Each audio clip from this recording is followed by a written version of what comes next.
shir jaraa'id oo ay maanta magaalada Hargeysa ku qabteen qaar ka mid ah cuqaasha iyo waxgaradka gobolka Maroodi Jeex ayaa waxa ay madaxweynaha Soomaaliland Mudane Muuse Biixi Cabdi ugu baaqeen inuu tallaabo adag ka qaado xaalad ka taagan beer ku taalo warshada kabista ee degmada Maxamed Mooge ee magaalada Hargeysa taasoo in muddo ahba murankeedu soo jiitamayay askarta meeshii joogtaan askar fiican baa joogto nabadda ilaalinaya caaqiladana waxa loo keenay meesha yaan dhalinyaro loogu iman balgeed ka fariisto dadka wixii wuxuu sheeganaya qudacdan dhaadheer waa kuwa quraanka ku barinta Ahmed kan aanu waana saau sheegay 950 ciidankii u dambeysay Ingiriisku qortu kamid aha marka waxa weeyaan waxa kaloo kamid aha iga horeeyay wax ku bartay mujaahidkii aadan ruush laba iyo lixdankii iyo koora salkan ka tagay oo dabada u baxay laba iyo lixdankii markaa uu baxay waxa ugu dambeysay 8 markaa halkan warshada halkan uu kaga dhintay gaadhay iyo raggii kaga dhintay isagana halkan aanu ku asno wuxuu xabaashi gaadhay ugu agaasa kuwii ay dhalna waa raggan waaweyn arkaysan xabaashay dul taagan marka waxa weeyaan saawadayaashu sheegaan xabaalaha iyo guriga iyaga cid imanaysa diyaar baanu nahay waa la soo dhaweynayaa odayaal baanu wanaagaanu ka talinaynaa waxyaabo badan maqlayno aad bay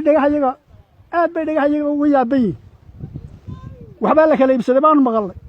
cid baa haysato gaaraan maqlay cidna tilmaami mayna cidii meesha dan u lahay shicib iyo dawladba waan ku soo dhaweynaynaa noogu kaalay cidii xumaanta doonaysana adaa lagu arki doona anagu xumaan ma wadno kuma tala galayno cidii dhalinyaro iyo cidii wax laga tirsanaya dabadaan uga saar annaga idin doow saarayno hadaa wax yeeltaana way ku qaadan hadaa waxba yeelan weydaana walaalayaa inagoo nabad qabno walaala ah ayaynu ku kala tagi maayirka waxaanu leenahay maayirow saddexda iibba adaa sharciyeeyaa la yidhi saddexda iibba adaa sharciyeeyaa la yidhi ka horaa la raacaya ma ka dambaa la raacaya dee wixii aad sharciyeynaysaana wax sharciyan waxba ka soo noqon oon laysku qabsan oo siduu yahay u socdo waa inuu noqdaa laakiin kii kuu yimaadaba haddaad sharciyayso oo kuwan cashuurtii baad ka shubtaa la yidhi iyagii oo dhulkii leh cidu idinkuma haysataa tidhi saddex goodood baad sharciyaysaa la yidhi oo ka dambaysay markaa maayirka fariin gaara oo si gaaraannu isaga u duraynaa madaxweynahana waannu gaadhsiinaynaa fariinta meeshu dee ciyaar iyo gorgortantaba may lahayn meel cidi isku haysatay oo cidi kolkaa isku haysatayna may ahayn cidda imika isku haysatay nagu haysatana anigu ma garanayoba horta anigu cidda nagu haysatay imika halkan maanta waxaan isugu nimi waa odayaashii cuqaashii waxgaradkii iyo siyaasiyiintii dadkan deegaanka iska beertan lahaa beertan waa beerta reer Cali Aw Jaamac ay ku wada dhasheen dhammaan odayaasha wada garanaysan Dr. Ismaaciil kamid yahay uu kamid yahay mujaahidka inta Allah u naxariisto aadan dheer ama aadan ruush oo Axmed kan kamid yahay way ku dhasheen markii hore imkana qaar baa ku aasan mujaahidka laftigiisu beertan ku aasan iyo lafihiisi iyo daxabaashiisi ay tahay waxa weeyaan in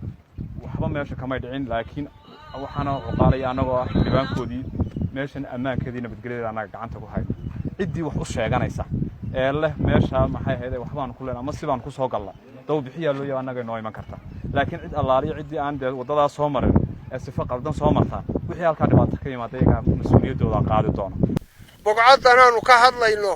raggii ku dhashiya raggii laga qoray kontonadii baa ka hadli in nabadgelyada la ilaaliyo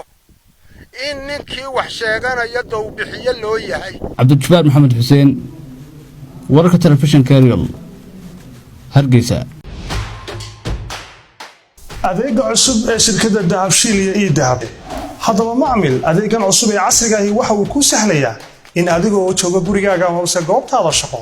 aad lacag ugu xawshid asxaabtaada iyo ehelkaaga jooga daafaha dunida